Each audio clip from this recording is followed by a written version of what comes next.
Good morning, magandang araw, magandang tanghali, good afternoon, magandang gabi sa mga idol natin dyan. Vlog tayo ngayon kasi gusto kong balikan natin yung vlog ni Chef TV nung nakaraang buwan na binisita niya tayo dito sa Davao. Gusto kong i-share din yung behind the scenes ng aming pag-rescue. Ginawa natin na rescue operation, search and rescue. Nakasama si Idol Chef.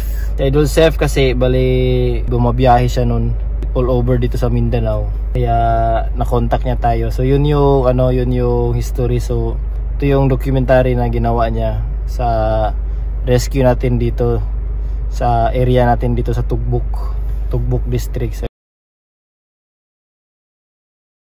So ayan, so sa lahat ng nakakita na napanood na yung vlog, salamat po. Tsaka sana ay patuloy nyo pong isuportahan din si Idol Chef TV kasi marami siyang mga content na very educational and mostly are focused on awareness. Kasi minsan meron tayong mga tourism sites dito sa Pilipinas na hindi masyadong namamarket ng city natin or yung munisipyo or yung national agencies natin na talagang dapat is i-share din nila sa buong Pilipinas na may ganito palang mga lugar na pwede nating i-enjoy, pwede nating ma-discover. Salamat din kay Idol Chef kasi isa tayo sa recipient na kanyang matyaga at saka very creative na paggawa ng content. Kasi binisita niya tayo, tsaka nakashare tayo ng awareness. Hindi masyado ganon yung lakas yung views, pero hopefully in the long run marami pa rin manonood nung vlog namin ni Idol Chef TV for snake awareness. So hindi lang siya snake awareness, more on wildlife awareness talaga siya mga idol. So sana panoorin nyo. So ito na yung behind the scenes natin sa sa rescue natin. Kasama natin si Idol Mark tsaka si Idol Terence. Shout out idol natin na sumusuporta, kanila Llaneta family pala ng Kabantian dito sa Davao. Salamat Maniboy Sekretarya, always yan si Idol. Tsaka sa mga hindi ko na banggit, maraming salamat sa support. I know na nanonood kayo parati, hindi lang kayo nagko-comment, bali silent viewers natin. Salamat po. Tsaka sana ma-enjoy nyo tong ginawa namin na vlog. Ito yung part 1 pala mga idol, part 1 to siya. Bali kasi mahaba na masyado, so kailangan nating i-cut siya to dalawang parte. So first panoorin natin to, yung first part natin. Salamat. Drone shot pa sila. Ayan mga idol, good morning. Ayan, dito kami ni Idol Terence. Ayan, Idol Terence, Idol Mark. So good morning, may rescue tayo ngayon dito sa Tugbuk. So sama natin si Idol Chef. So nagpapalipad sila ng drone. So ngayon sasamahan tayo na Idol Chef TV sa pagpa-rescue kasi gusto nilang makita yung paano tayo mag-rescue dito. Ayan, dito yung so, nagpapalipad siya ng drone.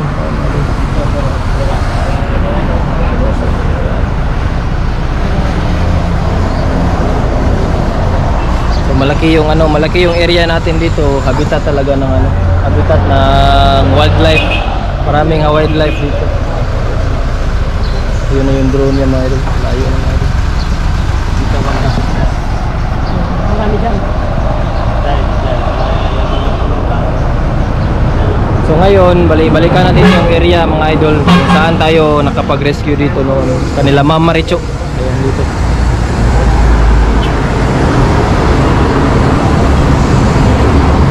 Ayan Idol Mark. Marami tayong pupuntahan ngayon mga idol, bali siguro 2 or 3 kung kailan tayo pwede makaalis dito. Kung maaga tayo makaalis, pwede tayong makapunta kaagad sa ibang area na pwede nating i-rescue. So shoutout na lang ako sa buong Cobra team ng Laguna. Shoutout sa inyo. Tsaka gusto kong i-shoutout din pala si Julius Kulita ng Jinsan, tsaka sa kanila Maniboy Sekretarya. Ayan. So sana may mahuli tayo ngayon mga idol para merong makontent. Ayan si Idol. GR. GR, yan si Idol GR. So nakasama to si Idol GR nung nakaraan yung Sabado to no? Domingo. Saturday. So ayan, meron din yan siyang vlog. Anong vlog? Pangalan ng vlog mo? Wala sa right. Lagi atangan si Idol Chef. Yan mga idol. So, si Idol Chef. Papasok na tayo sa area. Ayan, pasok tayo mga idol. Ayan, sa Idol Chef sila. Ma'am Marichu. So ito yung area na na-check natin dito. So ito na yung aftermath mga idol yan. Ito yung na-check natin. So dito kami nakahuli nung nung karang araw. So ito yung kinlear namin nung nakaraang Sabado. So may nahuli kami dito na isa. Tapos malaki yung area nila, kailangan pa nating i-check dito. Ayan mga idol, pasok tayo. So kuha sila.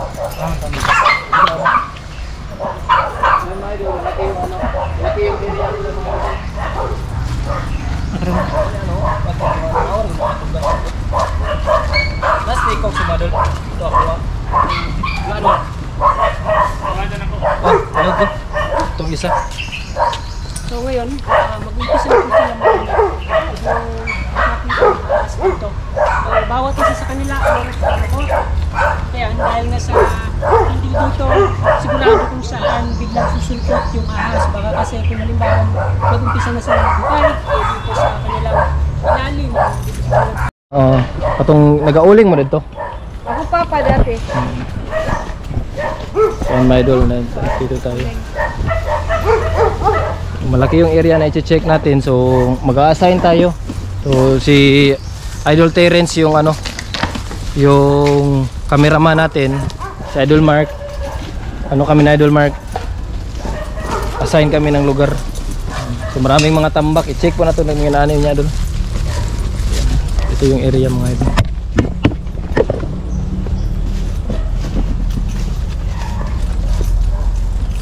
So medyo masukal kanina, na-check na ako ni dire. May bodega dito, yung bodega no. Dito mga idol, ito yung area. So unahin natin to dito mga idol. So ganitong oras mga idol, most probably nagbabasking yung mga ahas. Mainit kasi, so lumalabas yan sila. Buntay.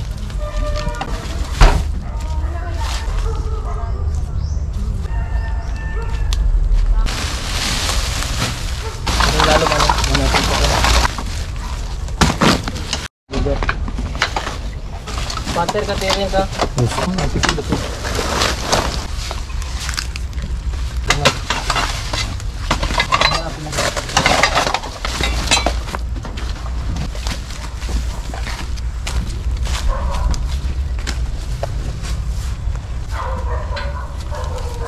Paano nyo malalaman na positive merong ahas na naandyan? Ang una is may butas, tsaka may mga balat. Yun yung mga unang natin. Trace talaga na hanapin. Kung wala, lilipat na naman tayo. Sila tambay. Mga ganyang lugar, bakit? Kasi kapag ganitong oras, yung summer cobra natin is nagbabasking yan sila. So yung summer cobra natin, active yan sa from 9 AM to 3 PM. Most probably ganun yung oras na aktibo niya. Kapag umaga, sisinag na yung araw, maghahanap siya ng spot kung saan ganito ka-conducive yung araw, babibilad niya yung katawan niya para makapag-kondisyon yung katawan niya, maghahanap na siya ng mga daga. Nakaka-apekto ba yung temperatura ng mga lungga nila? Oo, kasi yung natin, yung mga snakes natin is ectothermic. So cold-blooded sila. So they are dependent on the external environment. So kumukuha sila ng mga pang condition sa katawan nila is through sun, through moisture, yung ganon. So hindi sila katagay sa atin na pwede tayong magpapawis. Sila kay dependent sila ulit. Mga prey dito, kaya ng mga skink, yung mga maliliit na butiki, tsaka mga palaka, tsaka daga. Yun yung ano. Ganito din kasi yung habitat ng mga daga. Ano dol ka na sa pigiri dol? So focus tayo mga idol sa area kung saan yung premises nila ma'am is saklaw nila yung lupa. Para doon tayo mga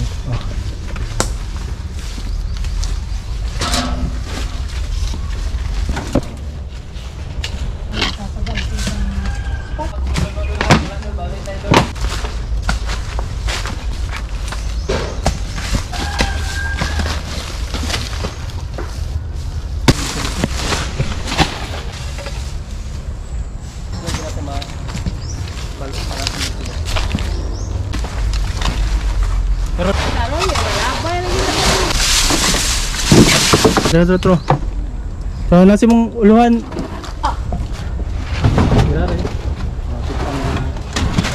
Marami din dito mga idol. Sobra to ko meron. Ito yung buntak. Marami pa siya, so ngingitim na siya mga idol. Most probably magpapabalit-balat na to siya. Ganito. So yan yung primary target. Ano natin, yung malakas kumain ito is yung mga paradise flying tree snake, yung green rat snake, yung Goniosoma oxyphilum na ano na species natin, yung mahaba ano, lilipat na ito. Dapat to lang ito. So nangagat to siya, masakit yung mga agat mga idol. May kamandag din dyan. Wala tong kamandag. Nangagat yan siya. So yan yung defense niya. So ano kapag Tingnan mo. yan, kapag yan dumudugo no. Kapag hindi mo siya binitawan, talagang mag-grip lang yung ano niya. So ang gawin mo, bitawan mo lang siya. Carlos Luno pala ka. Gymnastic. So masakit sila kumagat. Bye. So positive to na isang Samar cobra. Yung scientific name niya is Naha samarensis. Saan nyo yan nakita? Banda. Dito. Dalawang balat dito. Matambak. Anong alas na uli? O na rescue? Alas 12. Ah, 11. mga 11.